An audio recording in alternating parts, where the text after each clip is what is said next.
안녕하세요. 메가스터디 국어 강사 지니쌤 나은진 선생님입니다. 여러분 6월 시험 보시느라 정말 고생 많으셨습니다. 지금부터는 저하고 후반부 해설 강의로 함께 또 공부를 해나가 볼 텐데요. 우리 해설 강의는 문제만 빠르게 정리하는 그러한 강좌입니다. 그렇기 때문에 좀 더 지문과 선택지를 낱낱이 뜯어서 공부하고 싶은 친구들은 지니쌤이 준비한 학평변형 강좌 챌린지를 참고하시면 되겠고요. 16번부터 빠르게 한번 들어가 보도록 하겠습니다. 자, 16번 같은 경우에는요. 가와 나 지문 이제 세트 문제였었는데 여기에서 선택지를 읽어보시면 이 글의 전개 방식, 전개 특징을 이제 좀 물어보는 문제였죠.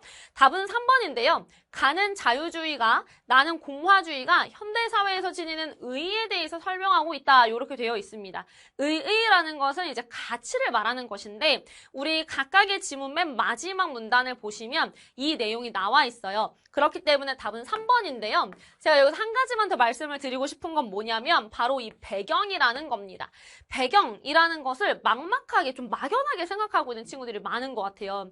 배경은 어떠어떠한 상황에서 어떠어떠한 상태에서 이러한 이야기가 나오게 됐습니다. 라고 했을 때 그때 이 화제거리에 대한 배경이 나온다라고 설명을 하게 됩니다. 그래서 배경이란 무엇인가 그냥 느낌으로 풀지 마시고 앞으로는 이거 참고를 해보시면 좋겠고요. 자, 그 다음 두 번째 17번입니다. 적절하지 않은 거 우리 찾아보는 그런 문제인데요. 하나씩 보겠습니다. 일치 불일치. 1번 자유주의에서는 개인주의 사상을 토대로 의무보다 권리를 우선시한다. 요 이야기 맞았었고요. 자유주의에서 시민의 권리는 자유는 이 외부의 부당한 압력의 배제, 그러니까 없어야 가능하다. 그래서 외부의 간섭이 없어야 된다. 이런 얘기가 나왔었고요. 그 다음에 공화주의에서의 권리는 시민의 의무를 책임감 있게 수행함으로써 얻을 수 있다. 이 공화주의에서는 의무와 함께 간다라고 했거든요. 그렇기 때문에 맞는 설명이고 자유주의와 공화주의에서 의무는 모두 개인의 자유의지에 따라 선택할 수 있다라고 되어 있는데 이 공화주의에서는 개인의 의무라는 것은 선택할 수도 거부할 수도 없다라고 되어 있어요. 그렇기 때문에 4번은 안 되겠고요. 자유주의와 공화주의에서 시민이 누려야 할 자유의 바탕이 되는 근거가 서로 다르다. 그래서 자유주의에서는 자연권을 기본으로 했었고요. 근거로 했었고 공화주의에서는 헌법이라는 요소를 이제 근거로 들어주고 있었습니다. 그래서 답은 4번 체크하시면 되겠고요. 18번으로 넘어가 볼게요. 일단 보기가 간단하게 들어가 있는데요. 가의 적극적 자유를 지지한 사상가에게 제기할 수 있는 비판, 예를 토대로 해서 한번 설명해 보세요 라고 되어 있습니다. 적절한 것인데 자, 보기를 읽어보시면 자유롭다는 것은 자신의 활동에 누구도 간섭하지 않는 상태, 누구도 간섭하지 않는 상태입니다. 그러니까 anybody, 그 누구도 안 돼. 그것이 국가나 정부라고 할지라도. 그런데 적극적 자유주의는 어땠었냐면 적극적 자유에서는 개인의 능력 신장을 위해서는 신장 끌어올리는 거죠. 그것을 위해서는 어떻게 해야 돼요? 국가가 개입하는 거 어느 정도 정당하다고 보겠다라고 했단 말이에요. 그러니 국가의 개입을 그 누구의 개입이라고 우리가 생각해 본다면 그 누구도 간섭하지 않는 상태, 이것을 중요하게 생각하는 이 보기 입장에서는 국가가 개입하는 것 역시나 잘못된 것으로 받아들이겠죠. 자유란 무엇이냐면 그저 한 사람이 타인에게 방해받지 않고 행동할 수 있는 영역을 의미한다. 그런데 국가가 개입하게 되면 이 영역이 좁아질 수 있는 여지가 생기게 되는 거죠. 그래서 답은 5번입니다. 국가의 개입을 정당화하여 개인의 자유와 권리를 침해, 이렇게 뚫고 들어갈 수 있는 그런 여지가 있다는 것을 모르는 이야기다. 지금 적극적 자유에 대해서 얘기하는 것은 이렇게 비판을 할 수가 있겠죠. 그래서 답은 5번이 되겠고 19번 보겠습니다. 19번은 적절한 거 물어보라고 하는데요. 지금 기역과 니은은 시민적, 그 다음에 실로마 공화주의자들로 유형을 나눠놨습니다. 이 지문은 자유에 대해서도 두 가지 유형을, 그 다음에 공화주의에서도 두 가지 유형을 나눠서 설명하고 있는데요. 적절한 거 찾아보라고 했습니다. 답은 2번인데 기역은 시민의 정치 참여는 개인의 자유를 제한하는 것이 아니라 자유를 행사하는 것으로 보았다. 이게 맞는 설명이었어요. 지문에 그대로 나와 있어요, 여러분.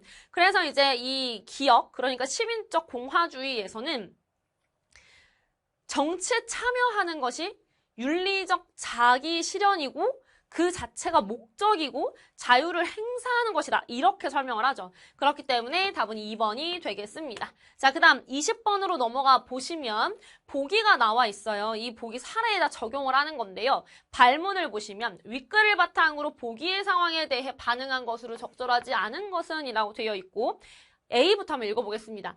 A가 자기 소유의 기존 건물을 철거하고 그 자리에 새로운 건물을 지으려 구청에 건축 허가를 신청했는데 자기 소유의 기존 건물을 철거한다고. 그리고 새로 내가 짓겠다고.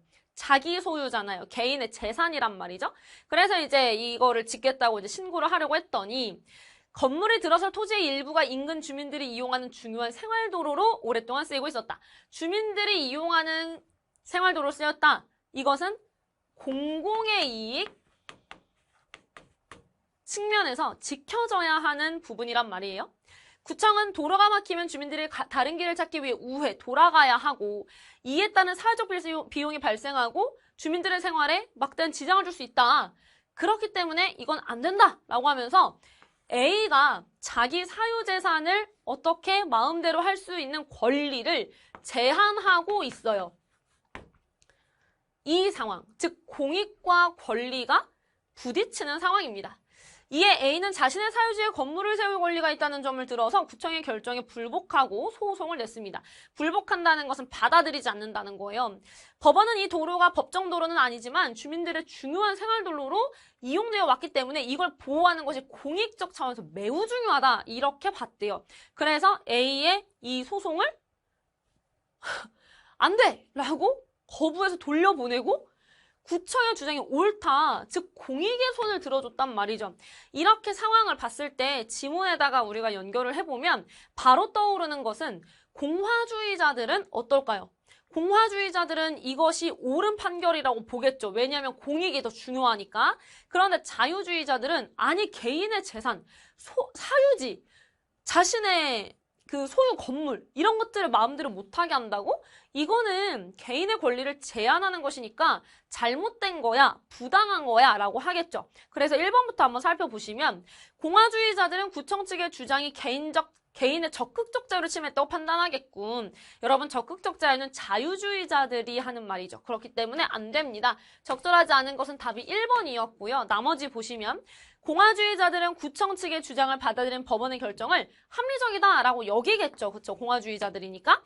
그 다음에 A를 공동선에 관심을 가지는 이상적 시민상과는 거리가 멀다고 보겠군. 그렇지. 왜냐하면 A가 소송을 낸 것은 자신의 권리를 위해서지 공익을 위해서가 아니거든요. 공화주의자들은 지문을 읽어보시면 책임과 그 다음에 공동선에 관심을 가지는 사람을 이상적 시민상으로 보고 있어요. 그런데 A는 자신의 권리를 공익보다 우선시했기 때문에 여기에서는 좀 멀어지게 되는 거죠. 그래서 얘도 맞는 설명이고 4번, 5번. 자유주의자들은 A가 사유재산에 대한 권리를 침해받고 있으므로 A의 소송 제기는 정당하다라고 얘기를 할 것이고 A의 토지 일부를 생활도로로 이용할 거면 이 사람의 권리가 제한받는 거니까 그럼 뭐가 전제되어야 할까요? 자발적 동의를 얻는 게 전제되어야 합니다. 그래서 이것이 먼저 선행이 되어야 하는 거죠. 그래서 이게 필요하다라고 얘기할 것이다. 맞는 설명이 되겠습니다. 자, 그러면 답은 1번이 되겠고요. 첫 번째 질문 마무리하고 두 번째 문제들 만나보겠습니다.